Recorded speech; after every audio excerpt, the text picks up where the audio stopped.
गांव वर्सेस शहरी बहू का रिसेप्शन लुक।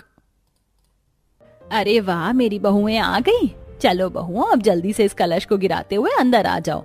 अरे जरा शहरी बहू को तो देखो, कितनी सुंदर लग रही है, तैयारी भी बिल्कुल हीरोइन जैसी की है। वैसे गांव वालों और शहर लोगों में फर्क तो होता है, गांव वाली तो गंवार सी तैयार है, एक हीरा और एक कोयला लग रही है।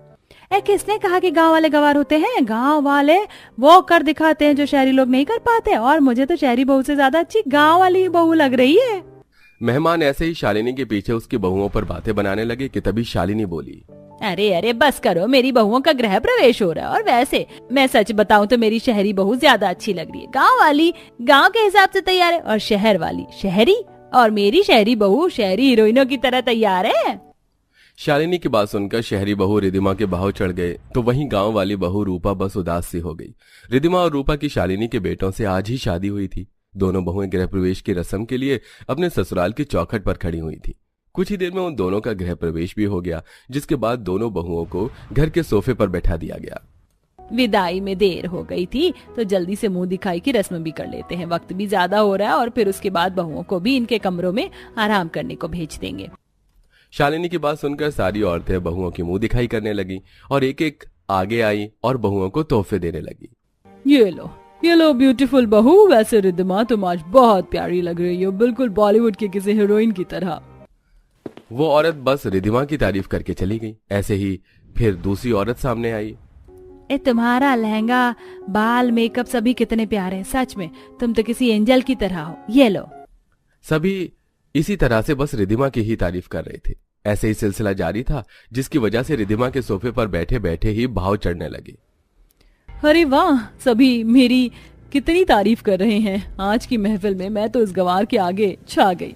अब एक दिन के गैप से मेरा रिसेप्शन होगा। रिसेप्शन में भी चाहे जो हो जाए मुझे ही स्ले करना है। इस गंवार को मैंने रिसेप्शन में भी ब्लर ना कर दिया तो मेरा नाम रिधिमा नहीं। एक तरफ रिधिमा रूपा से बहस में आ गई थी, तो वहीं दूसरी तरफ रिधिमा भाभी कितनी सुंदर है, सभी इनकी ही तारीफ कर रहे हैं। कहाँ मैं हूँ जो अपनी शादी के दिन भी ज्यादा अच्छी नहीं दिख पाई। मेरी पहचान बस एक गांव वाली से लगा रहे हैं, लेकिन कोई बात नहीं, मैं अपने लुक से नहीं तो अपनी आदत से सभी का दिल जीत ही लूंगी। रूपा ऐसे ही सोचने लगी। दोनों बहुओं की सोच में मानो जैसे जमीन और आसमान का अंतर था। ऐसे ही रस्मों में आज का दिन खत्म हो गया। अगले दिन कितनी अच्छी नींद आई। मेरी स्किन ने भी पूरी तरह स्लीप लिया। कल को तो अब मेरा रिसेप्शन होगा। मैं चाहती हूँ कि कल मैं ब्यूटी के सारे रिकॉर्ड्स को ब्रेक कर दूं। इसके लिए मुझे कोई अच्छा सा पार्लर ढूंढना होगा। रिधिमा ऐसे बोलकर अपने कमरे में फोन पर अच्छे अच्छे पार्लर और सैलून को स्क्रॉल करने लगी। वहीं दूसरी तरफ रूपा भी जल्दी से उठ गई थी और अच्छा हुआ जो जल्द ही आंख खुल गई। घर में मेहमान हैं, काम करती हूँ, सभी का जल्दी से जाकर नाश्ता बना देती हूँ। माँ जी अकेले इतने मेहमानों को हैंडल नहीं कर पाएंगी। रूपा ऐसे बोलकर जल्दी से रेडी होकर नीचे चली गई। नीचे काफी सारे मेहमान थे। रूपा उन्हें देखकर जल्दी से रसोई में पहुंच गई और सभी का नाश्ता बनाने लगी। अरे रूपा बहू, क्या कर रही है? अभी कल ही तेरी शादी हुई है और तू आज ही रसोई में आकर चूल्हे पर चढ़ गई। कोई बात नहीं माँ जी, मैं इस घर की बहू हूँ तो ये मेरा फर्ज है कि मैं घर आए हुए मेहमानों का पेट भरवाऊं। आप अकेले ये सब नहीं कर पाओगी ना। रूपा ने ऐसे बोलकर सभी मेहमानों के लिए नाश्ता बनाया, जिसके बाद सभी मेहमान उसे घेर कर बैठ गए और उससे बातें करने लगे। एक तरफ रूपा थी जो सभी का ख्याल रख रही थी, तो वहीं दूसरी तरफ ओहो, मुझे तो कोई अच्छा सा सैलून मिल ही नहीं रहा। खैर मैं ढूंढ कर तो रहूंगी ही। रिधिमा बहू तैयार नहीं हुई अब तक? नीचे सब तेरे ही बारे में पूछ रहे हैं। माँ जी, मैं आज तो कमरे में ही रहूंगी। सभी को बोल दीजिए कि अब रिधिमा कल ही कमरे से बाहर आएगी। नहीं बहू, ऐसे नहीं हो सकता। रूपा को देख, वो सुबह से ही सारे मेहमानों की मेहमानदारी में लगी हुई है। हाँ तो लगने दो माँ जी, वैसे भी वो रूपा है। वो रूपा जिस पर जरा भी रूप नहीं है। वो अपने लुक से तो किसी का भी दिल नहीं जीत पाएगी। अब वो सबके आगे पीछे घूमकर ही तारीफें इकट्ठा करेगी। रिधिमा ने ऐसे बोलकर बात को खत्म कर दिया। सारा दिन रिधिमा बस अपने रिसेप्शन की तैयारी के बारे में सोचने में लगी ही रही। तो वहीं दूसरी तरफ रूपा, जिसे रिसेप्शन याद भी नहीं था, आज का दिन भी कुछ इस तरह से गुजर गया। आज रिसेप्शन का दिन था। सुबह से ही घर में काफी चहल पहल थी और ऐसे में शालिनी दो लड़कियों के साथ रूपा और रिधिमा के पास पहुंची। बहुओं, आज तुम्हें रिसेप्शन के लिए ये दोनों लड़कियां तैयार करेंगी। ये बहुत बड़े सैलों से यहाँ आई हैं। नहीं माँ जी, मैं इनसे तैयार नहीं होंगी। क्यों बहू? अरे बेटा, ये पूरे शहर के सबसे अच्छे सैलों से हैं, तू क्यों मना कर रही है? माँ जी, एक बहुत बड़े सैलों में अपनी बुकिंग कर चुकी हूँ मैं। वो लोग भी मुझे घर में ही सजाने आएंगी। माफ करना, लेकिन मैं इन दोनों से तैयार नहीं हो सकती हूँ। रिद्धिमा ने साफ साफ शालिनी की बुलाई हुई मेकअप आर्टिस्ट से तैयार होने को मना कर दिया। वहीं रूपा बोली, कोई बात नहीं माँ जी, अगर रिद्धिमा इनसे तैयार नहीं होना चाहती है तो ना सही, मैं इनसे तैयार हो जाऊंगी। ठीक है, तो इनसे तैयार हो जाना, रिद्धिमा वहीं से तैयार हो जाएगी जहाँ से इसने तैयार करने वाली को बुलाया है। शालिनी के बोलने पर रूपा उन दोनों लड़कियों को अपने कमरे में ले गई और उसका मेकअप शुरू हुआ। आपको मेकअप किस तरह का चाहिए, फुली मैट या फिर थोड़ा सा ग्लोई? मुझे नहीं पता, आप लोग खुद देख लीजिए कि किस तरह का सही लगेगा। रूपा भोली सी थी, वो खुद से मेकअप भी करना नहीं जानती थी। उसका सारा मेकअप सैलून वाली लड़कियों ने अपने हिसाब से ही किया। ऐसे ही बाल बनाते वक्त, आपको अपने बाल ओपन रखवाने हैं या फिर ब्रेड बना दे? मैं नहीं जानती, जैसे आपको अच्छा लगे, मुझे वैसे रेडी कर दीजिए। रूपा की बात सुनकर सैलून वाली लड़कियां मुस्कुराने लगीं और रूपा को ऊपर से लेकर नीचे तक उन दोनों ने अपनी मर्जी से ही सजाया। रूपा तैयार होकर बहुत सुंदर लग रही थी। वहीं दूसरी तरफ रिद्धिमा की सैलून वाली भी उसे सजाने आ गई और ये कैसा चमकीला सा रंग तुम मेरी आंखों पर लगा रही हो, कितना गंदा लग रहा है। मैडम, आपके लुक के हिसाब से ये शेड ही अच्छा है। बिल्कुल भी नहीं, मुझे न्यूड मेकअप चाहिए, स्पेशली आईज का। अब जल्दी करो, इस रंग को हटाओ। रिद्धिमा ऐसे ही मेकअप वगैरह सभी चीजों में अपनी तरह से ही अड़ी लगा रही थी। वो कुछ भी सैलून गर्ल्स को अपने हिसाब से नहीं करने दे रही थी। इतना गंदा लिपस्टिक क्यों लगा रही हो? बोल्ड लिपस्टिक लगाओ, उससे ही बात बनेगी।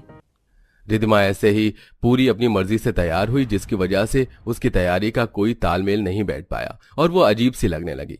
कुछ देर बाद दोनों बहुएं तैयार होकर अपनी सास के सामने आईं और रूपा, ये तू ही है, कितनी सुंदर लग रही है। ये भगवान नजर ना लगे, मेकअप, बाल, सब कुछ कितना सुंदर लग रहा है। तू भी ठीक लग रही है रिद्धिमा, लेकिन अगर तू मेरी बुलाई हुई लड़कियों से तैयार होती तो तुझ में अलग ही बात आती। शालिनी की बात सुनकर रिद्धिमा का मूड खराब हो गया। कुछ ही देर बाद दोनों बहुएं अपने रिसेप्शन फंक्शन की जगह पर पहुंची, जहां पर सभी लोग रूपा को ही देखने लगे और बातें बनाने लगे। बारात में तो ये गांव वाली बहू कैसी भी नहीं लग रही थी, लेकिन जरा आप देखो क्या रूप चढ़ा है इस रूपा पर। शहरी बहू तो इसके आगे दब गई। ऐसा ही कहा, कहीं से लग ही नहीं रहा कि ये बहू गांव की है और एक चीज शहरी लोगों की तरह ही है। सभी लोग ऐसे ही बातें बनाने लगे। ये सब सुनने में रिद्धिमा को जरा भी अच्छा नहीं लग रहा था। मैंने अपना इतना दिमाग खपाया, पैसे भी उठाया और वक्त भी दिया, लेकिन मेरे हाथ क्या लगा? ये बेइज्जती। मेरे आगे ये गांव वाली बाजी ले गई। मुझसे अच्छा सभी को इस गांव वाली का लुक लग रहा है। रिद्धिमा मन ही मन इसी तरह से जलने लगी। अभी सब रूपा की तारीफ कर ही रहे थे कि तभी रिद्धिमा खुद को रोक नहीं पाई और जोश में होश खोकर वो बोल पड़ी, इस गंवार की ही तारीफ सभी के सभी क्यों किए जा रहे हो? अगर अच्छी भी लग रही है तो मन में कह लो। रिद्धिमा की बात सुनकर सभी चौंक गए और उसे देखने लगे। रिद्धिमा को भी एकदम से होश आया कि वो क्या बोल रही थी, इसीलिए वो जल्दी से बैठ गई कि तभी रूपा बात को संभालते हुए बोली, चौंक गए ना आप लोग? ये रिद्धिमा ने और मैंने मजाक किया था आप लोगों को चौंकाने का। रूपा ने ऐसे ही बात संभाल ली, जिसकी वजह से सभी मेहमानों ने बस बात को आई गई सा कर दिया। शालिनी समझ गई थी कि रूपा ने बात को संभाल लिया है। वो बस रूपा को देखकर मुस्कुराने लगी। रिद्धिमा को भी उस दिन रूपा की समझदारी और खुद का बचाव करते देख एहसास हुआ कि वो गलत इंसान से बहस कर रखी थी और रिसेप्शन वाले दिन सब कुछ ठीक हो गया। या अंदर ही सो गया, जल्दी से बाहर आ। कब से हम लोग नहाने के लिए लाइन लगाकर खड़े हुए हैं। अरे आज सेठ ने जल्दी बुलाया था और आज ही इतनी देरी हो रही है। आज तो सेठ से अच्छा खासा सुनना पड़ेगा। मैं तो परेशान हो गई हूँ इन रोज रोज की चीजों से। नहाना भी समय से नसीब नहीं है। एक तो सुबह जल्दी जल्दी उठकर नींद खराब करो, ऊपर से फिर घंटे तक लाइन में लगे रहो नहाने के लिए। कभी कभी तो ऐसा लगता है ये घर नहीं बल्कि पब्लिक बाथरूम है। उसमें भी इतनी लंबी लाइन नहीं लगती होगी जितनी मेरी ससुराल में नहाने के लिए लगती है। इतना बड़ा आंगन होने के बावजूद भी आखिरकार क्यों कोमल के ससुराल में नहाने के लिए बाथरूम घर के अंदर बना था और सभी अपने अपने नंबर का इंतजार कर रहे थे। और सिर्फ क्या यही कारण था जो कोमल अपने ससुराल वालों से इतनी चिढ़ी हुई थी, या इसके पीछे कोई और वजह थी? आइए जानने के लिए कहानी में थोड़ा पीछे चलते हैं। बिल्कुल चांद के टुकड़े जैसी बहू लेकर आई हूँ मैं। पूरे मोहल्ले में नहीं होगी मेरी बहू जितनी कोई सुंदर। अरे माँ जी, अब मेरी देवरानी की तारीफ ही करती रहोगी या जल्दी से गृह प्रवेश की रस्म भी करेंगी? अभी तो कई सारी रस्में बाकी हैं। गृह प्रवेश की रस्म के बाद नई नवेली बहू कोमल को सब घर के अंदर लेकर आते हैं। थोड़ी देर में शादी के बाद की रस्में भी शुरू हो जाती हैं, जिसमें सुबह से शाम कब हो जाती है कोमल को पता ही नहीं चलता। रस्मों के बाद कोमल अब काफी थक जाती है और देखती है कि अभी भी उसका एक कमरे का ससुराल लोगों से भरा हुआ है। माँ जी, मुझे बहुत ज्यादा थकान हो रही है और ये मेहमान है कि अभी तक हमारे घर में ही रुके हुए। ये लोग कब जाएंगे? मुझे सोना है। ये लोग कोई मेहमान थोड़ी ना है, ये तो हमारे घर के सदस्य हैं। हम सब लोग एक साथ ही रहते हैं। क्या कहा माँ जी? इसका मतलब इस एक कमरे के ससुराल में ये इतने सारे लोग एक साथ रहते हैं? ये तो तकरीबन 20 से 22 लोग होंगे। मुझे ये तो पता था कि मेरा ससुराल एक कमरे का है, लेकिन ये नहीं पता था कि इसमें इतने सारे लोग रहते हैं। कोई बात नहीं बहू, अब तो पता चल गया ना, और तुझे नींद आ रही है तो मैं तेरा बिस्तर लगवा देती हूँ, तू आराम से सो जाना। और वैसे भी अब तुम सबके ही सोने का वक्त हो गया है। सभी औरतें मिलकर जल्दी से बिस्तर लगाती हैं। घर के सारे मर्द एक तरफ सोते हैं तो वहीं दूसरी तरफ घर की सारी औरतें। छोटे से कमरे में तकरीबन 22 लोग सो रहे थे। ऊपर से गर्मी का कड़कड़ाता मौसम था, जिसके चलते नई नवेली दुल्हन कोमल को काफी बेचैनी होने लगती है। भगवान, इस एक कमरे में कितना ज्यादा भपका हो रहा है। इन सभी लोगों को इतनी आराम से नींद कैसे आ रही है? मेरी तरफ तो कूलर की हवा भी ठीक से नहीं आ पा रही है। बिल्कुल घुटन महसूस हो रही है मुझे तो यहाँ। कोमल को कभी इतने सारे लोगों के साथ एक एक कमरे में रहने की आदत नहीं थी, जिसके चलते सारी रात कोमल बेचैन रोती रहती है। सुबह होने के साथ साथ अब कोमल को हल्की हल्की नींद आने लगी थी, लेकिन जैसे ही सुबह के 6 बजते हैं तो कोमल की नंद उसे उठाने लगती है। कोमल भाभी, उठिए भाभी। क्या हुआ आरती? सोने दो ना, अभी तो ठीक से सुबह भी नहीं हुई है। अरे भाभी, सभी को नहाना है, उठिए। अरे तो सभी को नहाना है तो मेरे उठने से क्या मतलब है? मैं कौन सा उनका बाल्टी और साबुन लेकर बैठी हुई हूँ। सभी कमरे में ही नहाएंगे, अब आपके होते हुए कमरे में कैसे नहाएंगे?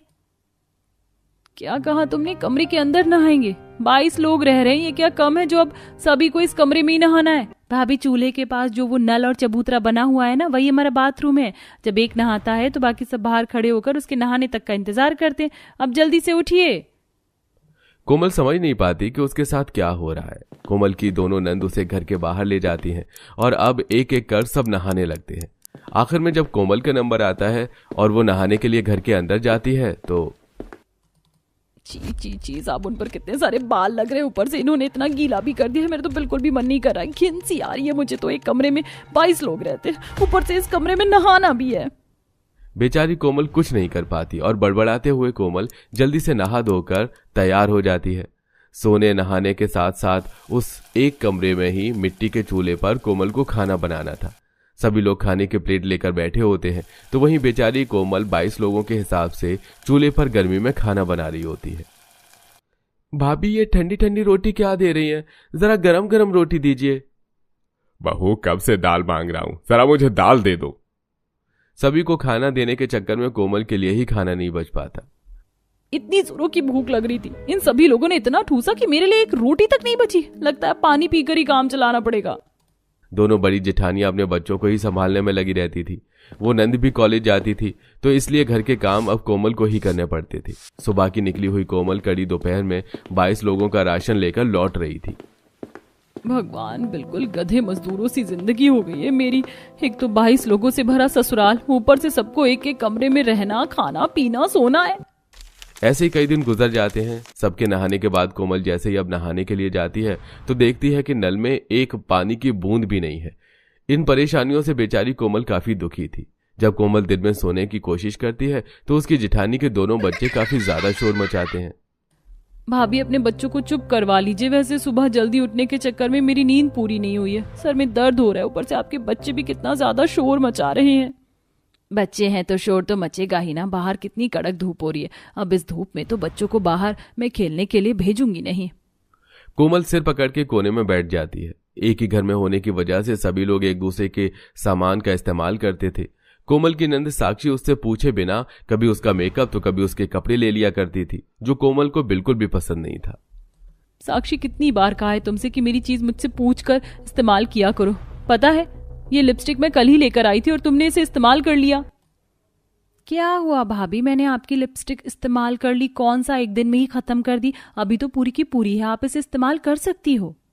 पूरे दिन की थकी हारी कोमल जब रात को सोने की कोशिश करती है तो कभी उसे गर्मी की वजह से नींद नहीं आती, तो कभी उसके पैर के ऊपर कोई पैर रख देता है, तो कभी कभी तो घर के मर्द और औरतें रात में गैस छोड़ने लगते हैं।